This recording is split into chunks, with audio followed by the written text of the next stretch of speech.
Assalamualaikum warahmatullahi wabarakatuh. Perkenalkan, nama saya Rosa Indah Parawansa dari Fakultas Ekonomi dan Bisnis. Di sini saya akan menjelaskan apa yang dimaksud dengan perencanaan strategis.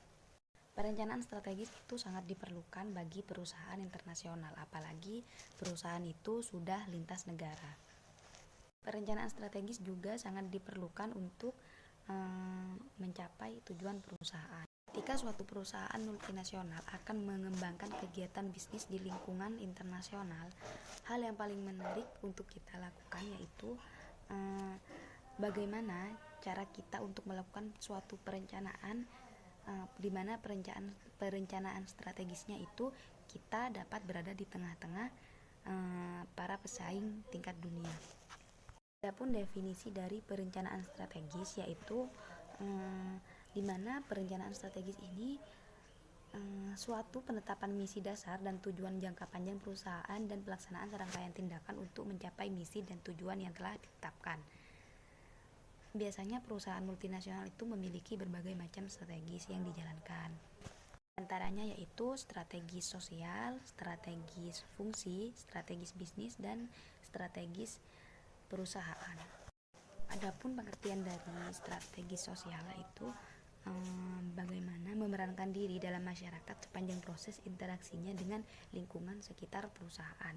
Tidak hanya lembaga yang memiliki orientasi keuntungan saja, namun perusahaan harus mampu memerankan dirinya sebagai anggota masyarakat. Jadi perusahaan itu harus mampu berbaur dengan masyarakat di sekitarnya.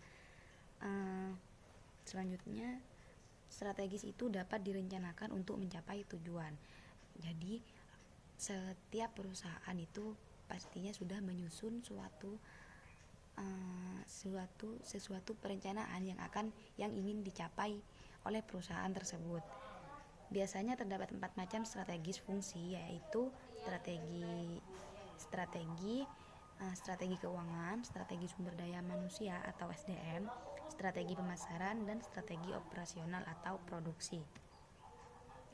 Selanjutnya, adapun manfaat dari perencanaan strategis. Yang pertama, membantu perusahaan multinasional dalam mengkoordinasikan dan memonitor operasi yang dipandang menguntungkan, untuk membantu mengatasi masalah risiko politik, serta membantu perusahaan multinasional dalam mengendalikan segala kegiatan produksi di berbagai negara. Langkah perencanaan strategis: pengamatan lingkungan eksternal untuk menemukan peluang dan hambatan. Dan yang kedua, hubungkan dengan analisis internasional atau perusahaan untuk menemukan kekuatan dan serta kelemahannya.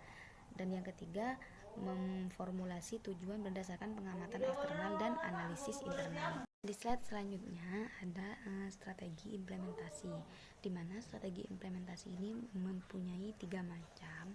Yang pertama, lokasi operasional, yang kedua, strategi masuk, dan yang ketiga, strategi fungsional.